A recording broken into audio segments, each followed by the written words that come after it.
আমাদের অনন্য স্টোরি সকল প্রকার পার্ট গল্প দেখতে আমাদের চ্যানেলটি সাবস্ক্রাইব করে পাশে থাকা বেল আইকনটিতে ক্লিক করে অল নোটিফিকেশন অন করে দিন। নীলার কথাটা শুনে জান্নাতের বুকটা কেমন ফাঁকা ফাঁকা মনে হলো। জান্নাত ভাবল রাকিব ওকে হারিয়ে যাবে ওর কাছ থেকে। পরক্ষণেই আবার ধিক্কার দেয় নিজেকে। কি ভাবছি এসব আমি? রাকিবের প্রতি দুর্বল হয়ে যাচ্ছি না তো? না না, এটা কি করে হয়? নিশান ছাড়া কাউকে ভালোবাসতে পারবো না আমি। একমাত্র নিশানই আমার ভালোবাসার জগৎ, আর কেউ না। রাকিবও না। হয়েছে, আর খাবো না। খাবে না মানে? এগুলো কে খাবে? তুমি খাবে।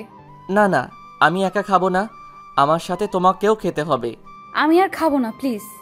ওকে, তাহলে খাবার রেখে আসি। রেখে আসবে কেন? তুমি খাবে না? না, তুমি যখন খাচ্ছ না তাহলে আমিও খাবো না। বললাম তো আমার পেট ভরে গেছে। রাগ করো না, তুমি খেয়ে নাও। খেতে পারি, একটা শর্ত। শর্ত? কি শর্ত? যদি তুমি খাইয়ে দাও। জান্নাত চমকে উঠল। এরা দুই ভাইয়ের মাঝে এত মিল, প্রতিটা কাজেই একে অপরের প্রতিরূপ। নিশানও এই কাজটা করত, ওকে প্রায়ই খাইয়ে দিতে হতো। আমি নিশানকে যতই ভুলতে চাই ততই নিশান আমার কাছে চলে আসছে। আমি তো নিশানকে ভুলতে চাইনি, নিশানের স্মৃতি নিয়ে বেঁচে থাকতে চাই। কিন্তু আম্মু তো আমাকে প্রমিস করিয়েছে যেন আমি নিশানকে ভুলে যাই, রাকিবকে আপন করে নেই। কিন্তু কি করে করব এটা? আমি নিশানকেই ভালোবাসি, আর রাকিব তো নীলাকে ভালোবাসে। আমি জানি নিশান ফিরে আসবে খুব তাড়াতাড়ি। আচ্ছা, লাগবে না, আমি যাচ্ছি। আমি উঠে চলে আসছিলাম, এমন সময় জান্নাত আমার হাত ধরে নিল। না না, বসো, আমি দিচ্ছি খাইয়ে। আমি জান্নাতের দিকে তাকালাম। জান্নাতও আমার দিকে তাকিয়ে আছে, হাত ধরে আছে বলে লজ্জা পেল। হাত ছেড়ে দিয়ে নিচের দিকে তাকিয়ে নাস্তাগুলো ওর কাছে নিল। না, লাগবে না, তুমি শুয়ে বিশ্রাম করো। তোমার যখন ভালো লাগছে না তখন খাইয়ে দেওয়ার প্রয়োজন নেই। আমি কি বললাম নাকি যে আমার ভালো লাগছে না? না, বলনি, তবে আমি বুঝতে পেরেছি যে তোমার ভালো লাগছে না। জান্নাত কিছুক্ষণ নীরব থাকার পর বলল, কথা না বলে বসো, আমি খাইয়ে দিচ্ছি। আমি আর কথা বাড়ালাম না, বসে পড়লাম। জান্নাত খাবার আমার মুখের সামনে তুলে ধরল। আমি ঘপ করে মুখে ঢুকিয়ে নিলাম। জান্নাত ফিক করে হেসে দিল। জান্নাতের দিকে তাকিয়ে আমিও হেসে দিলাম। একটা কথা বলি? বলো। তোমার ওই ব্যাকাদাঁতটা তো আগে কখনো দেখিনি, হাসলে খুব সুন্দর লাগে তোমাকে। জান্নাত চোখ তুলে তাকালো আমার দিকে। জান্নাত ভেবে পায় না এদের মধ্যে এত মিল কি করে হতে পারে। এদের ভাবনা একে অপরের ভাবনার সাথে পুরোপুরি মিলে যায় কি করে। নিশান প্রতিবারই আমাকে আমার হাসিটার কথা বলতো, আর ওই দাঁতটার কথাও। আর এখন রাকিবও বলছে। রাকিব আমাকে নিশানের কথা ভোলাতে চাইছে, অথচ বারবার শুধু মনে করিয়েই দিচ্ছে। তবে রাকিব, তুমি খুব ভালো। জান্নাত অপলক দৃষ্টিতে তাকায় আমার দিকে। জান্নাতে সে কখন থেকে কি যেন ভেবেই যাচ্ছে। এই মেয়েটা শুধু চিন্তাতেই মগ্ন থাকে। ধুর, তোমাকে না বললাম চিন্তা না করতে, তবু সবসময় ভাবুক হয়ে থাকো তুমি। সরি। হয়েছে, বলা লাগবে না, তুমি যাও শুয়ে পড়ো, আমি নিচে এগুলো রেখে আসছি। জান্নাত মাথা নাড়িয়ে বলল, আমি রুম থেকে বেরিয়ে নিচে গেলাম, থালা প্লেট রেখে আসলাম রান্নাঘরে। রান্নাঘর থেকে বেরিয়ে দেখলাম আম্মু নিচে আসছে। রাকিব, বলো আম্মু। জান্নাত কোথায়? রুমে শুয়ে আছে, বিশ্রাম নিতে হবে না তাই। বেশ, মেয়েটার খেয়াল রাখিস বাবা, হারিয়ে গেলে কিন্তু পস্তাতে হবে। হাসি দিয়ে বললাম, চিন্তা করো না আম্মু, আমি আছি তো। আম্মু একটা অর্থপূর্ণ হাসি দিল। জান্নাত বালিশে হেলান দিয়ে শুয়ে আছে, জানালার দিকে তাকিয়ে বাহির দেখছে।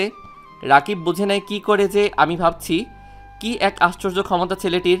না, রাকিবের সামনে আর ভাবা যাবে না, পরে আবার রাকিব রাগ করবে।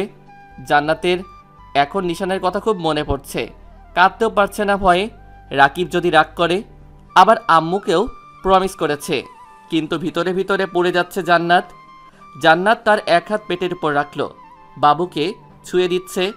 নিশান থাকলে হয়তো এইভাবেই ছুঁয়ে দিত। কোথায় গেল নিশানটা? এতটাই নিষ্ঠুর হয়ে গেল। ও জানে না যে ওকে ছাড়া ওর জান পাখিটা থাকতে পারে না। টপ করে চোখ থেকে 2 ফোঁটা পানি পড়ল। আম্মুর সাথে কথা বলে আমি রুমে এলাম, দেখলাম জান্নাত শুয়ে আছে পেটে হাত দিয়ে। বাবুটা কি আস্তে আস্তে বড় হয়ে যাচ্ছে? আমার কণ্ঠ শুনে জান্নাত চমকে উঠল, হাত সরিয়ে নিল। লজ্জা পেয়েছে বেশ। আমি গিয়ে বিছানায় বসলাম। বললে না তো? না, এমনি এমনি কি? এমনি হাত রেখেছিলাম আর কি। আচ্ছা, আমি একটু বাইরে যাচ্ছি, ফিরতে একটু লেট হবে, তুমি বিশ্রাম করো, উঠবে না কিন্তু। জান্নাত মাথা নাড়ালো। আমি রুম থেকে বেরিয়ে আম্মুর রুমে গেলাম। আম্মু, আমি বেরোচ্ছি। কোথায় যাচ্ছিস? একটু দরকার আছে, একটু লেট হবে। আচ্ছা, যত তাড়াতাড়ি পারিস বাড়ি ফিরিস। আমি বেরিয়ে পড়লাম। জান্নাতের খুব ইচ্ছে হচ্ছিল রাকিবকে জিজ্ঞেস করতে কোথায় যাচ্ছে ও, ওকে যেন নিয়ে যায়। জান্নাত বেশ খানিক মাস ধরে কোথাও যায়নি, তাই, কিন্তু বলতে পারিনি। আমি বেরিয়ে পড়লাম। নীলার ফোনে কল করলাম। কয়েকবার রিং হওয়ার পর রিসিভ করলো। হ্যালো, কোথায় তুমি? কেন? কোথায় আবার? বাসায় থাকি, বাসায় আছি। আরে এত কড়া জবাব দিচ্ছ কেন? একটু দেখা করতে পারবে? না, আমার এত সময় নেই। সত্যি নেই? আমার আর সময়? আমার সময় সব সময় থাকে। বোধহয় তোমার সময় নেই। নতুন বর, হয়তো কাজে ব্যস্ত আছো। আরে এরকমভাবে কথা বলছো কেন? একটাবার দেখা করো প্লিজ। কোথায়? পার্কে আসতে পারবে? পার্কে কেন? আমরা কি প্রেম করতে যাচ্ছি নাকি? প্লিজ সহজ করে কথা বলো। আচ্ছা, তুমি বলো কোথায় আসবো? তুমি যেখানে বলেছ সেখানেই থাক। ওকে, আসো। কোনো কথা না বলে ফোনটা কেটে দিল। এই মেয়ের এত তেজ আসে কোথা থেকে রে বাবা? আমি পার্কে গিয়ে উপস্থিত হলাম। কিছুক্ষণ অপেক্ষা করার পর নীলা আসলো। কি করছো? ভালো আছো? তোমার মতো অতটা ভালো নেই। মেজাজ খারাপ করো না প্লিজ। এখন তো মেজাজ খারাপ হবেই। তোমার তো বউ আছে, তাহলে আমাকে দিয়ে কি করবে এখন? আমি তো ফেল না। নীলা, তুমি বোঝো না কেন? আমি সত্যি এই বিয়েতে রাজি ছিলাম না। আমি তোমাকে ভালোবাসতাম, আর এখনো বাসি। হ্যাঁ, ভালোবাসো আমাকে? কেন, কোনো সন্দেহ? যদি বলি তুমি এখনই আমাকে বিয়ে করো, পারবে বিয়ে করতে? আমি অবাক হয়ে তাকালাম নীলার দিকে। মেয়েটার মাথায় কি গন্ডগোল পাকছে কে জানে। কি বলছো তুমি এখন? জানতাম পারবে না। যখন তুমি জান্নাতকে ডিভোর্স দিয়ে দেখাবে আর আমাকে বিয়ে করবে, তখনই আমি বিশ্বাস করব তুমি আমাকে ভালোবাসো। তার আগে না। নীলা চলে গেল। আমি অবাক হয়ে তাকিয়ে আছি নীলার যাওয়ার দিকে। দ্বিধায় পড়ে গেলাম, কি করতে পারি এখন?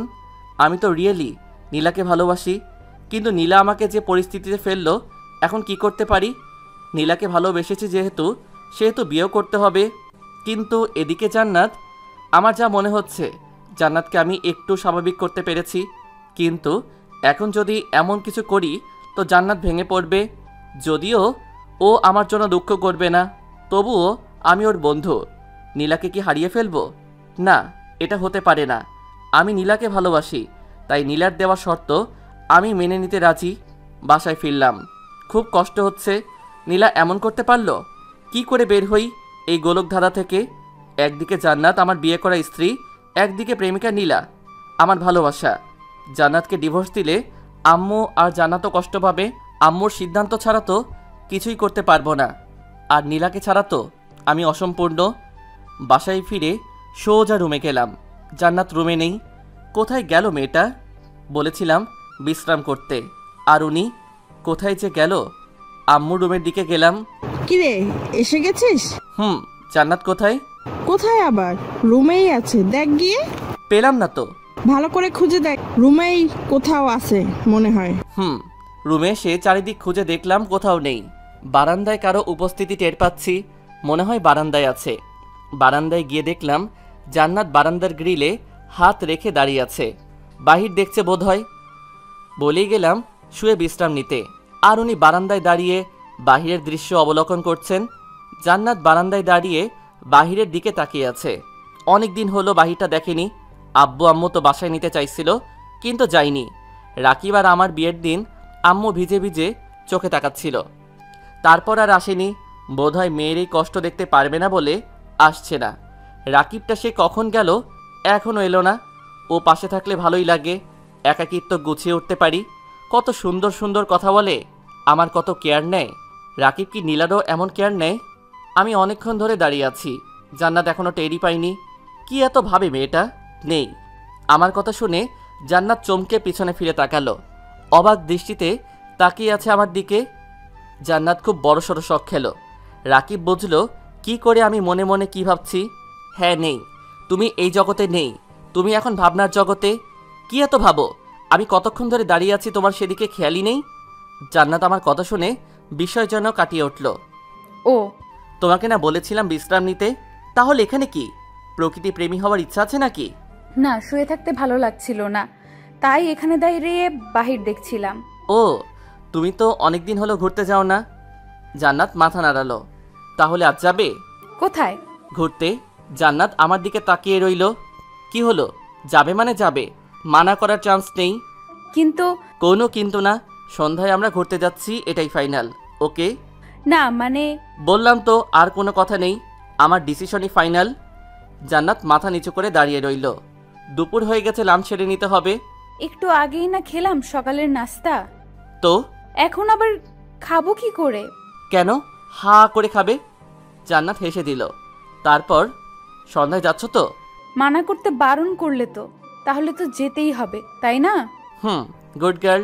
গুড গার্ল না ছাই? কিছু বললে? না তো। ও, আমি নিচে গেলাম। আম্মু আর রহিমা খালা তখন খাবার রেডি করছে। আব্বু অফিস থেকে বাসায় এসেছে লাঞ্চের জন্য। আমি নিচে যেতেই, কিরে বৌমা কোথায়? উপরে আসছে। ও, তা মেয়েটাকে একটু বাইরে ঘুরিয়ে নিয়ে আই, মনটা ভালো হবে। হ্যাঁ আব্বু, সন্ধ্যায় ঘুরতে যাব ভাবছিলাম। ও, খুবই ভালো কথা। গাড়ি নিয়ে সারা শহর ঘুরে আসিস বৌমাকে নিয়ে। জান্নাত রুমেই আছে, ভাবুক হয়ে বসে আছে।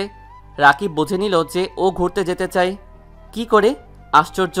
কিন্তু আমার যাওয়াটা কি ঠিক হবে? যদি না যাই তাহলে তো রাকিব রাগ করবে। কি করি? যেতেই তো হবে।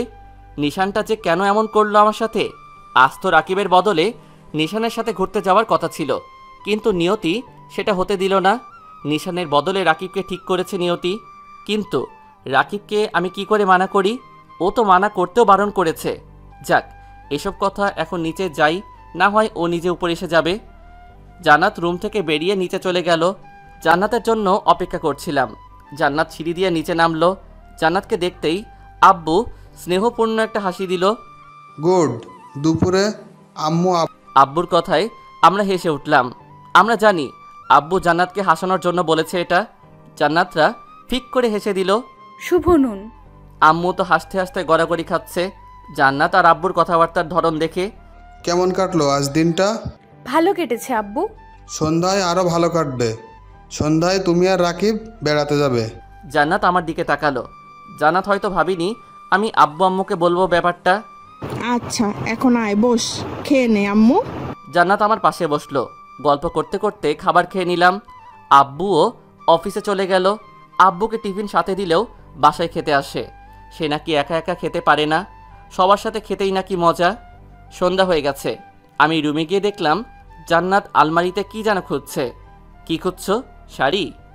জান্নাত ঘুরে দেখলো, আমি মাথা নাড়ালো। পছন্দ হচ্ছে না? না। আমি চুজ করে দিচ্ছি। শাড়িগুলো উল্টে পাল্টে দেখলাম। একটা সাদা শাড়ি পছন্দ হলো। আমি জান্নাতের দিকে এগিয়ে গেলাম। এটা? এটা পরলে তোমাকে সাদা পরীর মতো লাগবে। কি হলো? না কিছু না। আমি একটা নীল শার্ট প্যান্ট পরে রেডি হয়ে নিলাম। রুম থেকে বেরিয়ে গেলাম। নীলাকে কল করতে হবে, না জানি মেয়েটা কি করছে। আমাকে শক্ত শক্ত কথা বললেও আমি জানি ও নিজে কষ্ট পেয়েছে। কল দিলাম কিন্তু রিসিভ করছে না। কিছুক্ষণ পর মোবাইলটা সুইচ অফ দেখাচ্ছে। শিট, মোবাইলটা বন্ধ করে দিয়েছে। জান্নাত অবাক হচ্ছে, এরা দুই ভাইয়ের পছন্দ এক হয় কি করে? চলাফেরাও এক। নিশান ঠিক একই কথা বলতো, সাদা শাড়ি তোমাকে সাদা পরীর মতো লাগবে। নিশানও সাদা শাড়িটাই পছন্দ করত। আমি নিচেই ছিলাম, জান্নাতের জন্য অপেক্ষা করছিলাম। জান্নাত যখন নিচে নামলো, আসলেই জান্নাতকে সাদা পরী লাগছে। এত সুন্দর মেয়েটা। জান্নাত নিচে নেমে যখন দেখলো আমি তাকিয়ে আছি, তখন একটু লজ্জা পেল।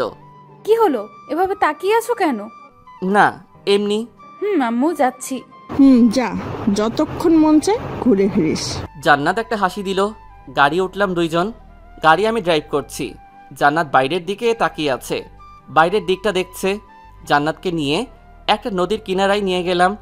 জায়গাটা তেমন পপুলার না, এমনি জায়গাটা সুন্দর বলে অনেকে এখানে আসে ঘুরতে। খুব সুন্দর পরিবেশ। জান্নাত গাড়ি থেকে নামতেই লাফালাফি শুরু করে দিল, যেন কত বছর পর ঘুরতে আসলো। অনেক ঘোরাঘুরি করলাম, খেলাম। জান্নাতকে খুব খুশি মনে হচ্ছে। এখন যাওয়া যাক, অনেক রাত হয়ে গেছে। চলো। না, আরও কিছুক্ষণ থাকবে? না চলো। গাড়িতে উঠলাম, গাড়ি স্টার্ট করলাম, অনেক পথ এগিয়ে আসলাম। হঠাৎ জান্নাত চেঁচিয়ে উঠল। জান্নাত সামনের সিটে আমার পাশেই বসেছিল। রাকিব, গাড়ি থামাও রাকিব। কি কি হয়েছে? নিশান, নিশানকে দেখেছি আমি। গাড়ি থামাও রাকিব। ভাইয়ার কথা শুনে আমি গাড়ি থামালাম, গাড়ি থেকে বেরোলাম। জান্নাত পাগলের মতো আচরণ করছে। কোথায় দেখেছো? কোথায়? ওই তো এদিকে একটা গাড়ি যাচ্ছিল, ওইটাতে দেখেছি। রাকিব, নিশানকে এনে দাও রাকিব। তুমি এখানেই থাকো, আমি আসছি।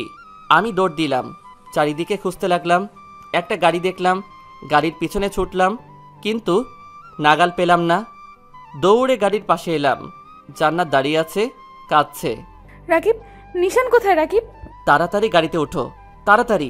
গাড়িতে উঠে তাড়াতাড়ি স্টার্ট করলাম। গাড়িটা যেদিকে গেছে সেদিকটা অনুসরণ করলাম।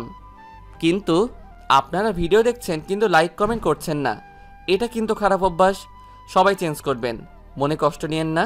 ধন্যবাদ। আর এই ভিডিওটি কেমন লাগলো তা কমেন্ট করে জানাতে ভুলবেন না। এই গল্পটি যদি দেখতে চান তাহলে অবশ্যই কমেন্ট করে জানাবেন, তাহলে কিন্তু নেক্সট পার্ট দেওয়া হবে।